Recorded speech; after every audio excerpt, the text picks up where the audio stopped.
Hey friends, thank you so much for tuning in to another vodcast with Beth, owner of Homegrown Fitness. And today I have a dear friend since kindergarten, Carolyn Alsteen. And before I let her take the mic, I wanted to express on just how blessed I am to have her in my life. I've learned a lot from her and from our friendship and how it's grown, and really just watching her grow as an individual and who she is today, overcoming many obstacles and just being resilient. And you're just an inspiration to me. And so for many years, her and I have worked together, just communicating about what she's been doing in the dairy industry and how I am doing in my fitness industry. And so we've kind of collaborated, joined forces, and created an event called Fitness on the Farm, which we'll talk about later on. But I'm going to let Carolyn introduce herself and talk about her journey as a dairy farmer. So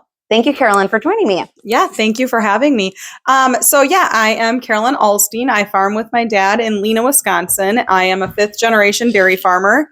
And we pride ourselves in taking care of our animals, our land, and just providing a quality product for consumers to enjoy at the end of the day. What inspired you to continue the generational farming? If I say that right. Yeah, exactly. I always grew up on the farm with my dad. He was the tractor guy. He was not necessarily into cows at all. So I kind of followed step with that. I mean, I remember my nap times included in a tractor rides. Yeah. And so I've always loved to be on the farm. I mean, you have many memories. Yes, I do have many memories. On the farm all the time. I mean, it's a great place. I love living there. I love growing up there. So I hope one day that I'll be able to have a family on the farm and continue that. But I did go to college at UW River Falls for agriculture studies with a crops minor. After college, I worked for 4.5 years at a local seed dealer that we buy our seed from. And then which just found out, sorry to cut you off, that another one of my clients' fathers used to work with you. Just a fun fact. Oh, really? Oh, yes. We'll have to talk about that later. Yes. So anyways, and then I worked there for 4.5 years. I wrote crop insurance for farmers. And then I worked with a lot of variable rate technology that farmers are using today. And it's just been an amazing experience working off the farm. And then I came back to the farm in the end of 2018, 2019, full-time. I was helping out alongside my full-time job. So I came back and I've been here ever since. So trying to implement some changes on the farm and do some transitioning. And what has been the biggest change that you have seen in just being on the farm? I mean, seeing it's been in the family for a very long time. I mean, there's probably been quite a few different transitions, new changes. What is a big one that you've been a part of? Yes, don't mind the interruptions of the dogs. I apologize. We also have Otis here, Carolyn's guard dog, we're going to call him. Yeah, his bark is worse than his bite. And Nala. Yes. So they may appear as well. Yes, and yes. Okay, the biggest obstacle you said, right? Yes, yep. Gosh. I guess depending how deep we want to get, and I'm loving that the dogs are deciding to play with all of the toys right now. They don't normally. So I would say one of the biggest obstacles, I mean, family is amazing, but with that does come, and when you run a family business, there are some challenges with that. So I would say that is probably some of the hardest hardships and struggles we've had to overcome and get through. But otherwise, I mean, farming they say there's no need to go to a casino because every day you're gambling. Basically, Mother Nature is you wake up and that's, the Mother Nature is the teller of all, and cows are going to do what cows want to do. And if you have plans, they generally can sense it, and they are going to make sure you don't get to your plans on time. So that's probably why I'm perpetually late. Yes. I'm running on farmer time. Carolyn has her own time. That's what we joke about. Yep. Her and I have talked about too the life of a farmer and finding balance. It is really hard to separate farm life and personal life because, like you said, you're living on the farm and you never know what's going to happen. So how have you managed that being in this position? Yeah, so I will say you have helped me a lot because it is very hard to always get to the gym. It's hard. I mean, our days, I can set up a time to go meet Beth and I'm going to text her and be like, I don't know what happened. The cows got out. My dad. I've had that. Yeah. Cows got out. My dad wants to get something done. Late appointment with the hoof trimmer. Yeah. That call. Yeah. It all goes on and on. But so I think being able to, and that's kind of how Fitness on the Farm, I don't want to jump ahead on our questions, but I think that's really how Fitness on the Farm got inspired was, talking with Beth and working with Beth, how can I implement some of these exercises throughout my day? Because I live a very active lifestyle, but also, my body is used to the work that I do. So when you do the same stuff every day, like, yes, it's still a workout in a sense, you're moving your body, but now I needed to get to a point to challenge my body and go above and beyond. So, incorporating push-ups at random times, carrying pails of grain and doing squats with them. I mean, simple things like that. Not everybody has the luxury to be able to add that to their life, but it worked for me. And that's kind of how Fitness on the Farm was born, was a combination of trying to help me with my crazy lifestyle, bringing a light to how active farmers are. And combining, shedding light on that for sure. And combining the fitness and the agriculture experience. So kind of continuing with the Fitness on the Farm, what is one thing that you wanted to shed light on about like the farmer life that a lot of people don't understand and things that are going on? Yeah. So since we are a dairy farmer, I'm going to tell my dog to lay down. Sorry. Since we are a dairy farm, the cows always come first. The cows always have to get fed. They always have to get milk. Same with the calves. We milk around 550 animals, and that's just milking. So then we have young stock on the farm that we also have to care for. So every morning they get milked. They get milked 3 times a day. Thankfully, we have a crew that does that. I do a lot of calf feeding, and then also the cows get fed. So on top of making sure all that gets done, and then we're actually gearing up for spring and planting and all of that. So juggling it all is a lot. I will say there are just days where, I will be honest, I used to be really good at this. Let's not squeak the toy. I used to make sure like I was going to run or walk 2 miles before I even sat my butt in that tractor. And so just making sure that I continue to do that going into the busy season.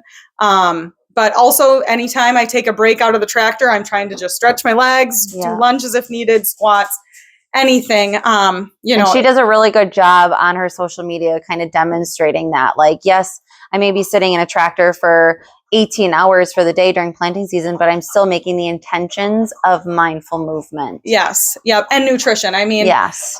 I'm stuck in a tractor. So what I pack is what I pack. And so, I mean, I try not to run out of snacks, but sometimes you're eating your lunch at 10 a.m. and then your whole bag is gone by noon. And then you're like, okay. But that also comes with, the nutrition side is, if I pack junk, I'm going to feel like junk. So I really try to prioritize my nutrition as well while in the tractor and for those long days. And it's all about proper fueling too. I mean, I'm going to do a lot better if I fuel myself properly. Oh, here's Nala, our other guest. Hi, little girl.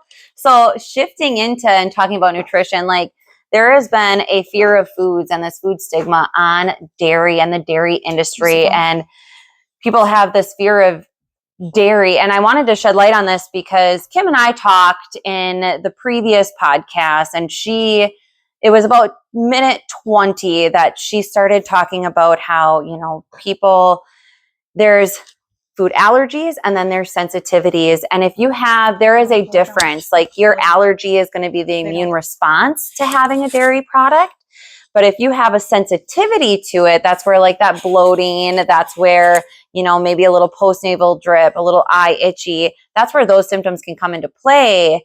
So not necessarily do you have to eliminate dairy. You might just be having some gut health issues that are going on. So if you are feeling some sensitivity, definitely like look into that podcast. But I wanted to shed light on that and have Carolyn talk about that specifically because it is affecting her and her farming business when people pull back away from dairy, and it offers so many beneficial nutrients to our body from during the day, from kids' health to development and growth, and then post-workout. Yep.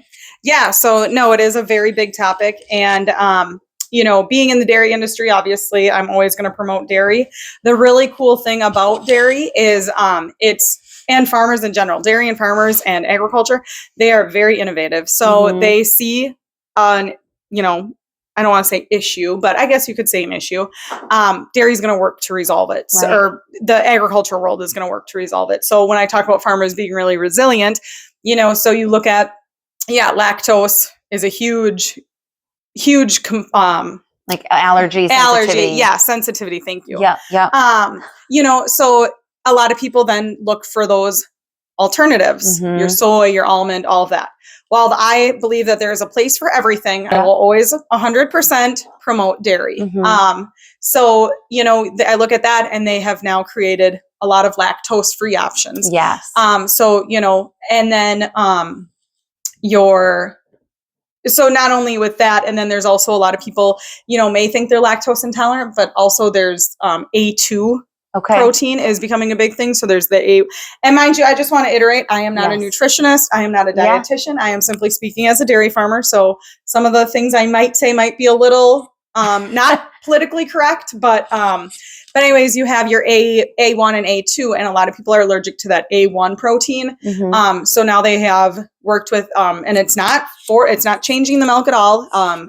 Specific dairy cattle produce more A2 milk component protein. So it's called A2 milk. And so a lot of those people that are allergic to that A1 protein can consume the A2 milk, which is still real milk coming from cows, all natural. Still the full nutrients. All of that. It just does not include that A1 protein, or it includes it at a very minimal amount. So how cool is the science behind that, of looking into the A1 and the A2, the lactose free, and you talk about nutrition in general, the protein is a very hot topic right now. Yes.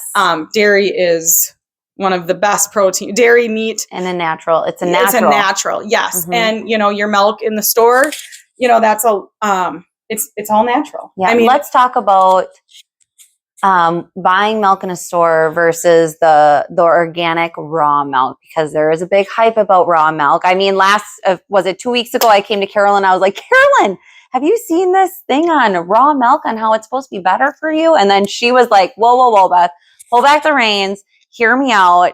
And I want you to share that, because it kind of opened my eyes a little bit more too. Like, oh, you're kind of right. We're already having these gut issues. Why would I want to put myself at risk and at jeopardy? Yeah. So, and I love whole milk. I am a whole milk dairy milk drinker. No, and I'm glad that you say whole milk, because a lot of people, and maybe the stigma is changing a little bit more now, but your whole milk is really, so you have your skim, 1%, 2%, and then why they don't label it 3%, I don't know, but that is all whole milk is. Yeah. It is a 3.25 fat. So, people hear whole and they think fat, and actually I'll come back to the raw and pasteurized, but I want to touch base really quick that actually, so with dairy and being, having a milk check and stuff, there is a certain portion of money that gets taken out for marketing, research, all of that. The National Milk Marketing is looking into, they actually teamed up with Mayo Clinic, and they are working on doing studies on the full fat milk and how good the full fat milk is for a lot of health benefits. So they've been doing a lot of studies to back it all, and which is really great to see, because for a long time, whole milk really did get a bad rap, and milk in general, dairy in general. Yes. But going back to the convention, or the pasteurized versus raw, it is technically, I was actually, after I talked to you, doing some research on it, because as far as I know, it's been illegal to sell raw milk in the state of Wisconsin. There is some, ways to get past that, by that. So it's illegal to sell in a store. However, farmers can sell it under certain situations. They cannot advertise it, anything like that. However, I drink pasteurized milk. We never grew up drinking raw milk. That's just personal preference. But one thing, I've had a lot of people ask me about raw milk. And the one that was kind of concerning was, they wanted it for like the cultures and the probiotics. and there's no probiotics in milk. Mm-hmm. You get those probiotics from fermented foods such as Greek yogurt. Kefirs. I actually learned it's pronounced kefir. Oh, wow. I was listening to a podcast of the founder of it, and she's talking about kefir, and I'm like, what the heck is kefir? And then she said the brand, and then she starts talking about it. I'm like, oh my gosh, kefir. Okay. That makes me laugh. Yeah. Here I'm going around kefir. I apologize for pronouncing it wrong. No, I also did. So now I'm like, I have to remember kefir. But anyway, kefir. Yeah. Oh. Yeah. Okay. I'll send you the podcast. It was really good. But anyways, so like your fermented dairy products like that. And then the other thing to note with the raw milk is you really are taking a health safety risk. Mm-hmm. So there are a lot of studies that show that raw and pasteurized milk are no nutritional differences. If there is, it's very minute. It doesn't it's not worth the risk because there are a lot of foodborne illnesses. So pasteurization was created for a reason. And I think a lot of people don't understand what pasteurization is. So a lot of people think that pasteurization you are adding to the milk. You are actually not. You are actually just heating it up to a temperature to kill those bad bugs and then a rapid cooling process. So we pasteurize all of our milk for our calves on farm. But there's there's like 3 different pasteurization processes. So I know like Fairlife, they do like an ultra high. So it's like 200 and some degrees at 2 seconds, and that's all it is. Pasteurization is a heating process. And like I said, it was created for a reason. Yeah. Foodborne illnesses are scary. I've known quite a few people that have suffered not from drinking raw milk, but like I know our veterinarians, our calf specialists, they've had people or themselves that have been exposed to E. coli through working on farms, and it's not fun. It is not fun at all. So personally, look at the risk or the benefit, and pasteurized milk is just as great, in my opinion, better. Yep. You got that safety net. So seeing she's been a huge supporter and being a client of mine, we've discussed many like post-workout or meal alternatives throughout her day. What is one way you really like to include dairy into your day? As like either post-workout, I mean, and it was probably through every meal. I always love a cheese board. I know, I love cheese too. We just came back from a little mini family trip, and right away I said, Dad, I was like, oh, I've been craving cheese. I don't know about you guys when you travel, but like I come home and all I want is like just like a few slices of cheese. There's something about cheese that I just love. Yep. Yeah. And Wisconsin has some really great ones. Yes. They are the most awarded state for cheese. All types of cheese, or just specifically like dairy cheese. All types of cheese. Well, dairy. Yes. Yeah. They are home to over 600 varieties of cheese. But yeah, very good. But my favorite. Oh gosh. I mean, besides cheese, I'll take cheese out of it because that's a no-brainer. But I would say either between a protein shake, because then I also buy from a company that is a Wisconsin cheese company that they take their byproducts and dry it down to be a whey protein.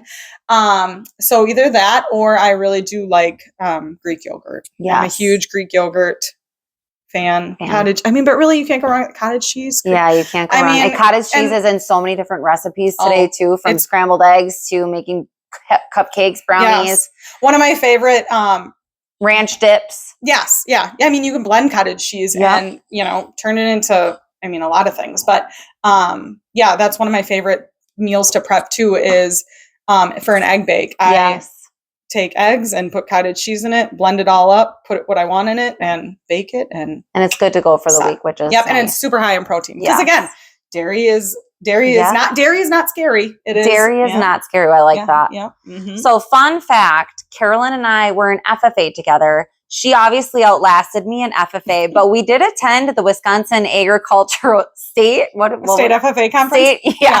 State FFA, and I did do the cheese sampling. If anybody is curious, I probably did not do well on the test, but they all tasted good. That's all that matters. I consider myself a self-proclaimed cheese connoisseur. So when I was younger, we would go to the grocery store, and my mom had to limit me to I could choose one cheese because I would come back with like 5 to the cart, and she's like, one one, Carolyn. Oh, and yes. I'm like, okay. So let's talk about the path of milk from a cow to being in the store. Yep. So our cows live in a freestall barn, which is an open concept barn. They have access to feed, water, beds. We have brushes for them that cows are social. So the brushes are a fun social thing for them. Not to switch subjects, but quick question. Yeah. Do most dairy farmers have that type of freestall barn? Yes, most have freestall barns. Okay. Yeah. I mean, some do pasture, but most are housed in a freestyle barn. Okay. Yep. Yeah, so then, like I said, we milk 3 times a day. So 3 times a day, that animal will leave the pen. Somebody will come in and scrape their beds, rebed them, take out all the manure while those cows are getting milked. And fun fact, it only takes 8 minutes for a cow to get milked. Oh. Yep. And then, so that process is they come into the parlor, which is the milking barn, and we spray them with a product that helps kill the bacteria. We will then do what we call stripping, which is stripping out the first few, squirts of milk. And it just lets us check to see if there's any issues. It's the highest bacteria, because it's right by the opening. So you strip that out. And then we take a washcloth and clean them off, and then we'll attach the unit. The unit goes on for, like I said, about 5 to 8 minutes. The unit will come off, and then that milk is transferred through a clean and sanitized pipeline, and it is stored in what's called a bulk tank. And that bulk tank cools it to a certain temperature, and then every day the milkman comes up and picks up our milk to bring it in to wherever it goes. It goes. Yep. And then once it gets into would you call it like a milk factory? Yeah, processing plant. The processing plant. Yep. So once it's in that processing plant, does it get repasteurized, or since you guys already pasteurized? We did not pasteurize. On the farm. It does it right at the plant. So our milk is simply cooled from the cow, because it comes out of the cow at like 98 degrees, something like that. Yeah. And then it goes through a plate cooler. So we're running water through a plate cooler, and the milk, they don't mix, they're through piping. But so then the water will melt, will start cooling down the milk, and it keeps running through that pipeline into the bulk tank. Okay. And then it's stored there, and it has agitators and coolers to keep it cold. But that water that went through that pipeline to help cool it, that's second use water. So we recycle the water, and then it goes to wash on the parlor. It goes to water the cattle. So we reuse water that way. Yeah. And then we keep it cool until the milkman comes, and so then we also take a sample and we'll test it for antibiotics. And then the milkman will also take a sample and test it for antibiotics. And then he also, in the milk plant, they test bacteria count. And so you get paid for a lower bacteria count, or you get a premium for lower bacteria count. You can, if there's a high bacteria count, you can get rejected. We have a very good, it's called a somatic cell. We have a very good somatic cell count. Okay. Yep. Was it a few years ago when a lot of farmers had to drain their milks? How long ago was that? Was that during COVID? Yeah, during COVID there was a shortage. Yeah. Or not a shortage. There was there was a shortage of need for milk. Yes. Because when you think about it, your schools closed down. Correct. Schools are a big part of who drinks milk. So even though you had kids at home maybe drinking milk, you also have to think about the packaging. So the milk that you get at home is in your jug. Yep. The milk that you get at school is cartons. So then it became also a packaging shortage, because they did not have enough jugs to fulfill the needs. So we actually got told that we needed to cut our production. Well, cows aren't like faucets. You cannot just turn them off. Right. So we had to improvise, and we had to come up with some neat ideas, I guess, innovate, to help. Because then it was also too how long are we going to need to cut for? Because we don't want to get rid of all these animals or do something just for them to come back. And so luckily we only had to cut production for like a month. And then we found ways to get rid of that milk elsewhere. We fed it raw milk or pasteurized milk, I should say, to our calves. We now use milk replacer just because it's a little more consistent. Right. But yeah, so that you don't necessarily like to hear. But also, if you do have a positive tank for antibiotics, you do have to dump that milk. Okay. So that's why we test it before it leaves the farm, because if it does go onto that tanker and there's other milk, another farm's milk on that tanker, you are responsible for both. You lose yours, you are responsible for theirs. Right. Let's talk about the colostrum trend right now. There's a lot of research out there about the colostrum, people drinking powdered colostrum. And I know you are taking colostrum. Have you seen benefits from it? How do you utilize it? Yep. I am a big advocate for colostrum. I mean, everybody thinks I'm crazy. Our vets, when I was telling them I was taking colostrum, they're like, what? And I'm like, yes, I know it sounds crazy, but so most of you know colostrum is the first milk that comes from a cow. So calves are born with zero immune system. So for the first 14 days of their life, their immune system lives solely on the colostrum that you feed them. So it's IgGs, immunoglobulin, whatever the word is. Yeah. So that dictates how good your colostrum is. So we test all of our colostrum, feed it to our calves. So we know it's good for the calves. Yeah. As a human, it's really good for our gut, our immune system. So I started taking it November of, what is this year? 25? 25, yeah. So 23, November of 23, I started taking it. And I have been sick maybe twice. And I have yet, knock on wood, I'm going to knock on wood, a head cold. I usually every winter, because I work outside, all of that, I'm in the environment, I've always dealt with a head cold or some, lingers on for weeks. I think I felt groggy and had a little bit for like 2 days and I was good. I was sick with a stomach bug for like 12 hours. Good. So I truly believe. So your immune response has definitely gotten stronger. Yep. I will say my gut a little bit, but I think I have more issues than what colostrum can fix. True believer in colostrum.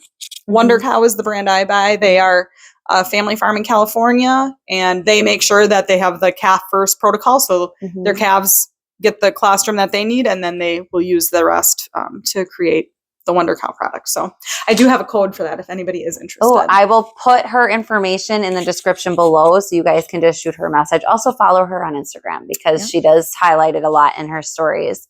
What is one way that you try to connect to the consumers and your firm? How do you connect to and educate, your followers? Yeah. I host a lot of on-farm events. So in addition to fitness on the farm, I also host school tours. And then I also do Carol's Cow Camp, which is during the summer. I have 2 different days that I host kids onto the farm. So how many? You've been doing that for 2 years now, right? No, this will be my 4th year. Oh, 4th year. This will be my 4th. Yeah, 4th year. Because I started in 21. Okay. Yep. So this is my 4th year. It fills up really fast. It's been gaining a lot of popularity, so it's really fun to see that. Do you see a lot of new faces come through? Not many. Obviously you have your followers. Yeah. There's some repeaters.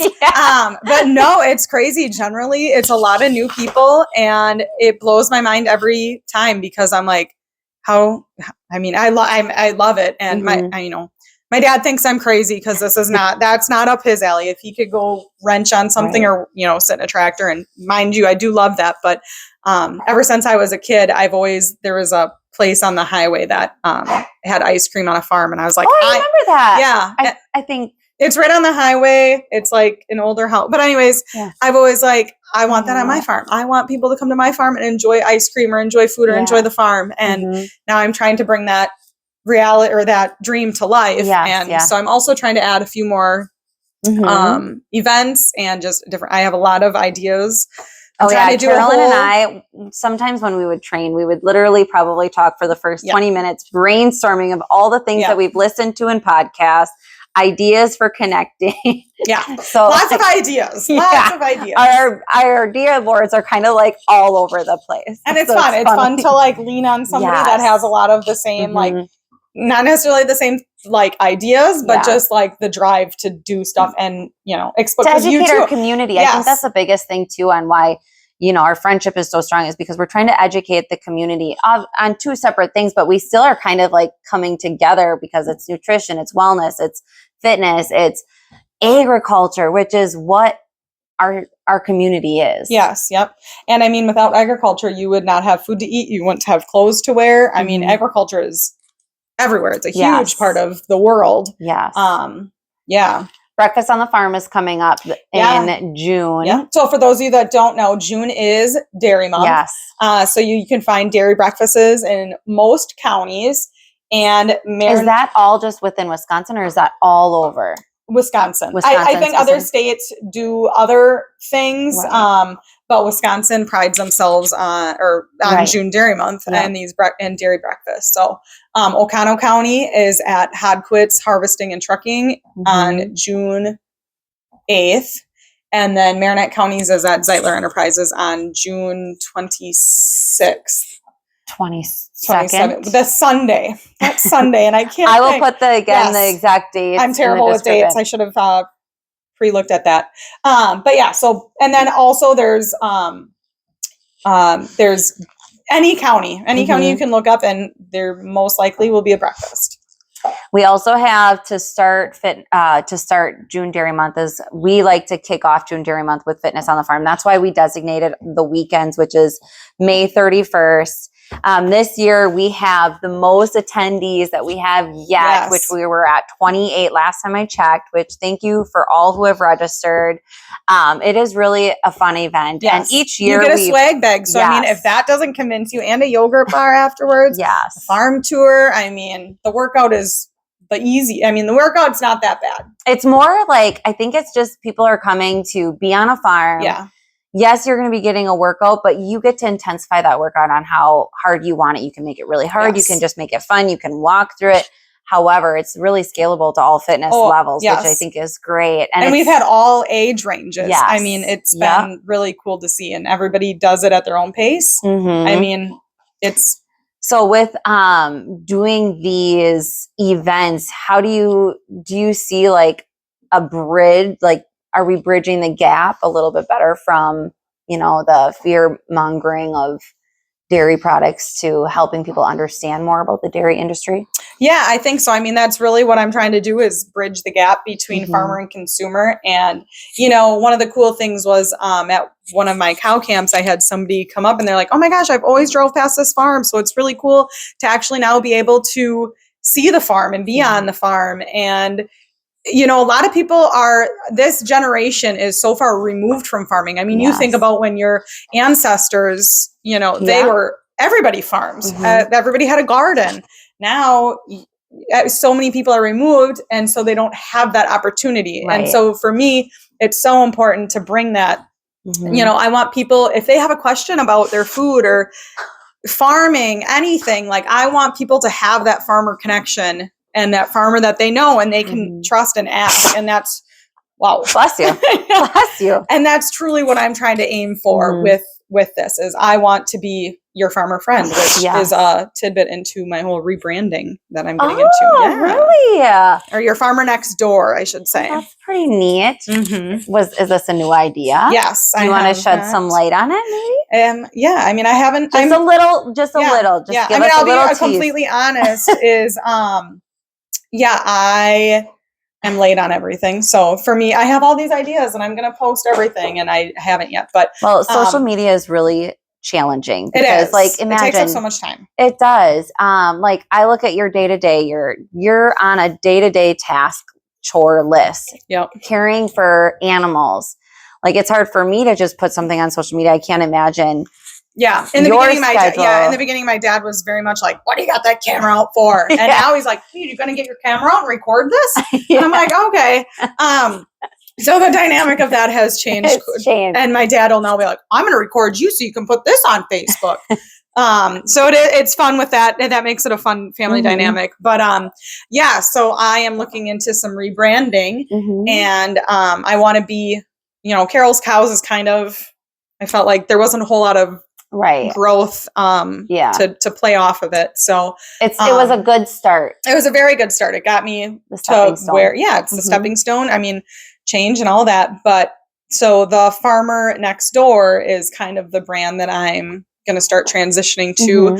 I think it'll open up a lot of doors. I can create I have a lot of ideas to build off of it. So I'm very excited for that. I just haven't really announced to the public except for now, but who knows? I might not announce for another month because Lord knows busy season is upon us. Season is upon. So planting season plus fitness on the farm and breakfast on the farm. Carolyn is also on the Wisconsin Dairy Farmers of Wisconsin. Yes. That's okay.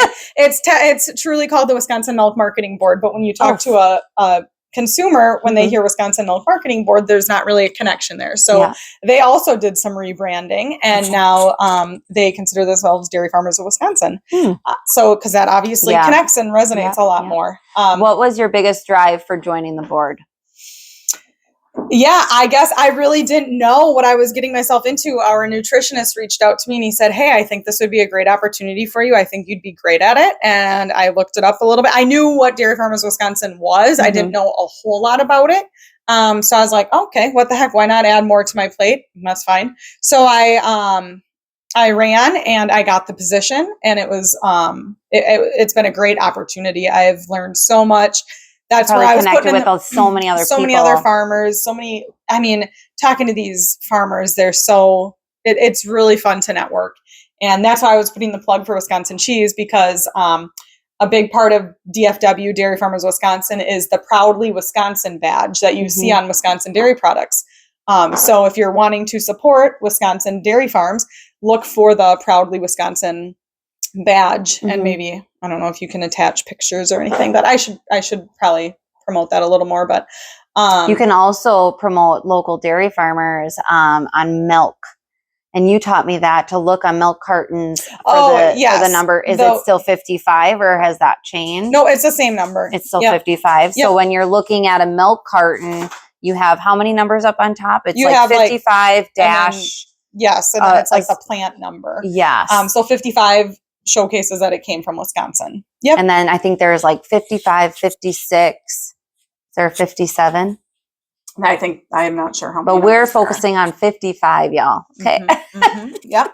Yes. And so, so then that's a really cool way to see where Wisconsin products came from. But so if you look for that Proudly Wisconsin badge, it's like the blue and red badge, and you'll see it a lot of times on labeling.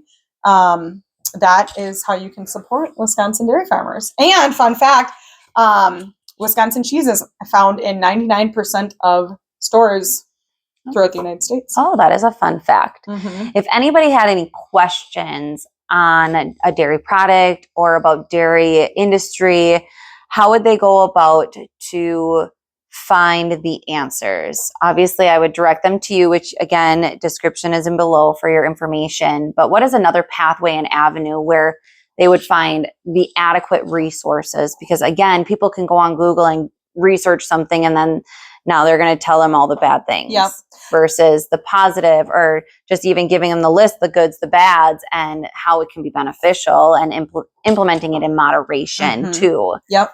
Yeah. So number one, I would say, obviously, talk to a real farmer. They are going to know what's best. You have an IT person for your computer. You talk to your fitness trainer to find, to help with workouts. You have your expertise, a health professional when you need it. Farmers are no different. We specialize in what we do, and we do it very proudly. We're, all of that. So first and foremost, I would say, reach out to a farmer. Now, all of you listening know a farmer. Yes. Some may know me personally, and some may know me just from behind the screen here, but reach out to me. I love answering questions. I love showing people the farm. So if you even want to come to the farm, come for a tour, let me know, and we will definitely set one up. I love doing that. But as far as when you Google something, just be mindful of what the source is. WisconsinDairy.org is affiliated with Dairy Farmers Wisconsin. We want to educate. And then I think the other one is gonna need milk.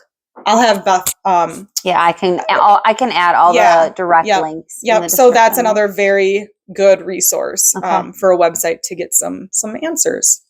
So Carolyn has quite a few favorite cows. She named one after my daughter. Both your daughters. Both my daughters. Yeah. So let's talk about the life of a cow. Mm-hmm. How long are they in the rotation of milking? Let's discuss the life. Yeah. Yep. So they obviously, yes, as babies, we start them off. They are on milk for the first 2 months of their lives, and then they will graduate to grain and dry hay, and then they will go through their growing process. And at 13, 14 months of age is when we start breeding them. They are at breeding age. Mm-hmm. And at about 2 years is when you want to have them have their first calf. Okay. Fun fact, a cow does not become a cow until she has her first baby and becomes a lactating animal. I learned that a few years ago. Yeah. From many questions. Yeah. So before that, a female is called a heifer, and a male is called a bull if they are intact. If they are no longer intact, they will then be referred to as a steer. So anyways, then you have your cow join the milking herd. Our longest, I think right now, one of our oldest is maybe on her 8th lactation. So that would put her at 10 years old. Oh, wow. A lot of it goes off of, a lot of people also, that's another misconception is you just make sure your cows have babies all the time. And, we pride ourselves on our cows because without those girls, we don't get a paycheck and we don't get, we don't have a product. So we make sure we have vet check. The vet comes to our farm every week to check animals. We as farmers are very inclined to looking at our animals, knowing when they're sick. We actually also now have activity collars, which are kind of like Fitbits for cows. So that you got those over a year ago now, right? Yeah. Yeah. So those will also help us indicate if there's a sick animal or anything like that. But I would say probably 4 to 5 years is an average lifespan of a milk cow. Okay. It could be a little more, it could be a little less, but I will say, obviously we would love more. Right. I would say actually like lactate. So I'd probably maybe say more like 6, 7. Now that I'm actually thinking, because I'm thinking lactations, not the age of the animal. Once they start declining in their milk production, do you dry them up? And obviously that's from after. Yeah. So, or I guess, how does that, once they start drying up? Yeah. So drying up is when they are pregnant. So a cow can lower production even if she's not pregnant. But generally when a cow's gestation period is 9 months as well. 2 months before that, we put them what's called on cowcation. So we dry them up and then their body is solely focused on growing that baby and providing and, nurturing, making colostrum. Oh yeah. Yep. And so that's when we do dry them up.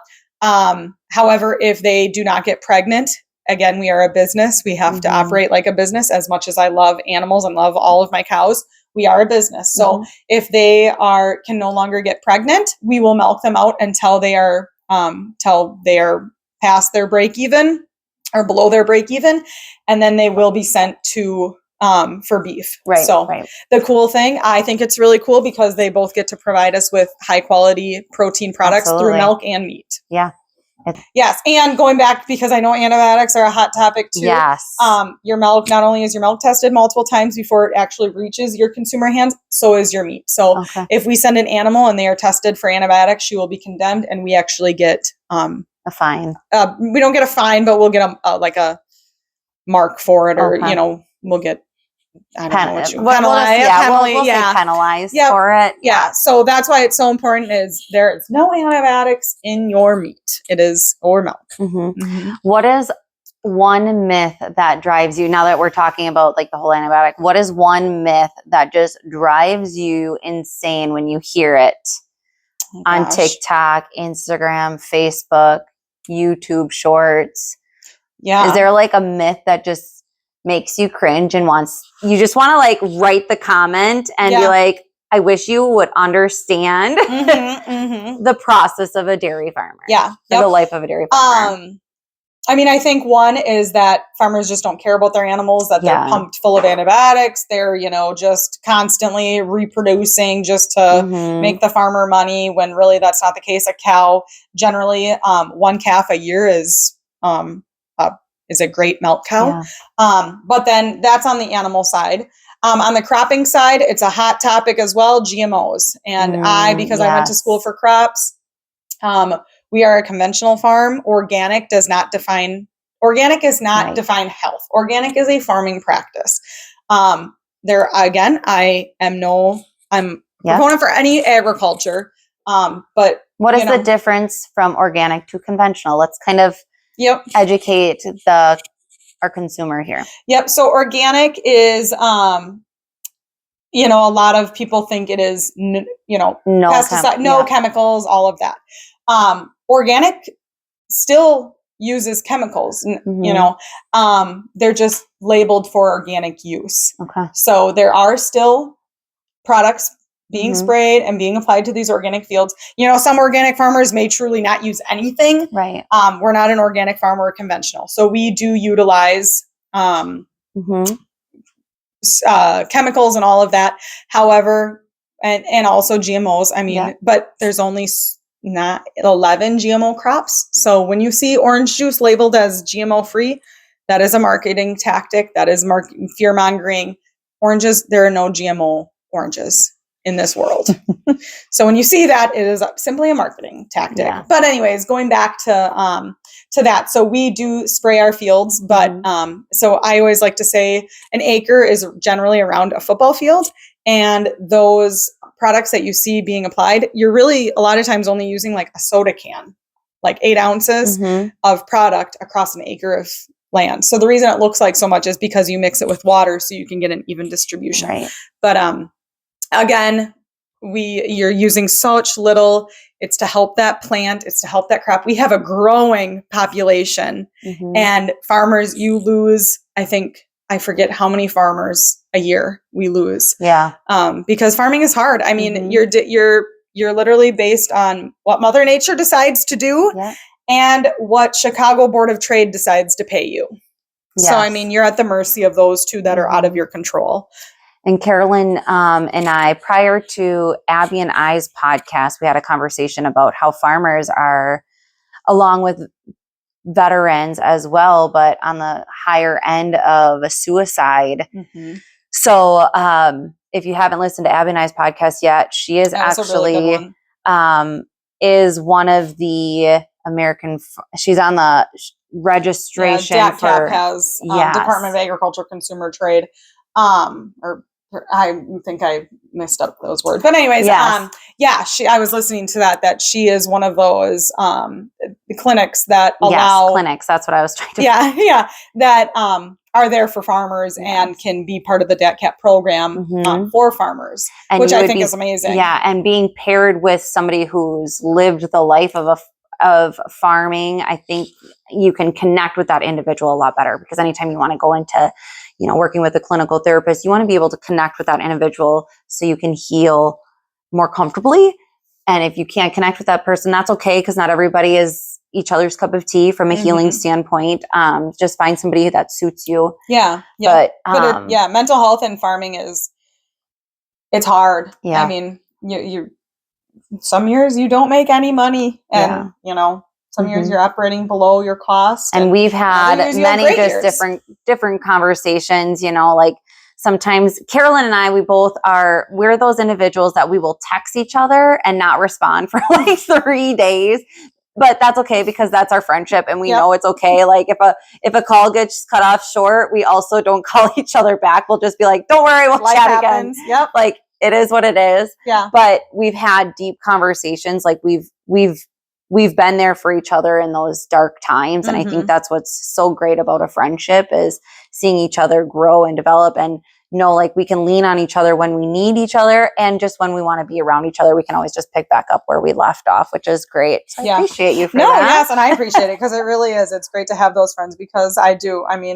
If somebody can't understand that, it's going to take me at least, probably more of the 14 to 18 business days to respond. And you can't get too emotional with it, because it's just how my life is. Yeah. And I like to have my AirPods in during the day, and sometimes it reads a text to me, and I'm like, oh, okay, yep.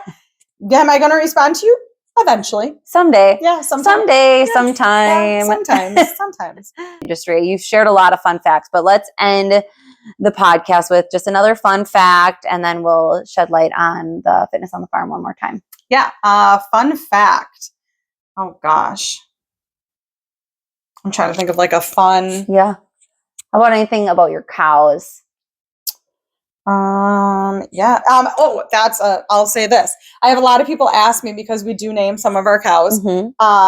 And a lot of people ask me, how in the heck do you remember their names? Well, I think of, okay, how as a teacher, do you remember your kid, your students' names? So we spend, every day with these cows, and you can just tell, and it's really fun. We have some, lineage. So I'm like, I know your mom and I know your daughter, and, there's such lineage. And I have Donkey, a cow named Donkey, who loves to eat graham crackers. Is that the one that got out a few weeks ago? Didn't he get out that you had to like kind of shoe back in? Maybe not. I don't remember. I feel like sometimes our animals get out more than I would like. But yeah, so I guess the fun thing is, how do you remember your student's name? Well, you're with them every day. Mm-hmm. So, and yeah, you can just look at them. I'm like, oh, that's Linda. What is the most interesting thing that's happened to you as a dairy farmer yet? Oh gosh, the most interesting thing. And I'm sure you probably have tons of like just random things. I'm like, which avenue do we want to go? Oh my gosh, I have no idea. That one you got me on the spot because I can't think. Well, just watching her Instagram stories because she'll announce it. Yeah. So just one more time, we're going to close talking about fitness on the farm. So if this is something of interest to you, I will have the registration and more information in the link below. But Carolyn and I started this about 3 years ago, and it's just joining forces to express and highlight what farmers do on a farm and promoting wellness and nutrition and dairy products and just bringing it all together. And then along with Breakfast on the Farm and some of Carol's Cows Camps, I think it's great on what you're doing for the community. And stay tuned because I'm hoping to have more activities this summer if my dad doesn't think I'm too off the rocker. Yeah. Mike will be fine. Yeah. But if you have any questions at all for myself or for Carolyn, anything dairy related, please reach out to Carolyn. She's passionate about it. She loves it. And I'm sure she would be happy to steer you in the right direction of making the right choice specifically for you, because each person is different. And again, if you are battling some of those sensitivities, maybe connecting with somebody for gut health, maybe that's the starting point for you. But kefir is really good for yes, kefir. Kefir. Yes. So kefir. I know. Yeah. So anyway, sorry. Thank you so much for tuning in. I hope you enjoyed our podcast. If you have any comments, just feel free to reach out in the comments below. Yes. You guys have a great day. Thank you. And thank you again for having me. And don't forget about Fitness on the Farm if you want to see us, do our thing. Yes. All right. Bye.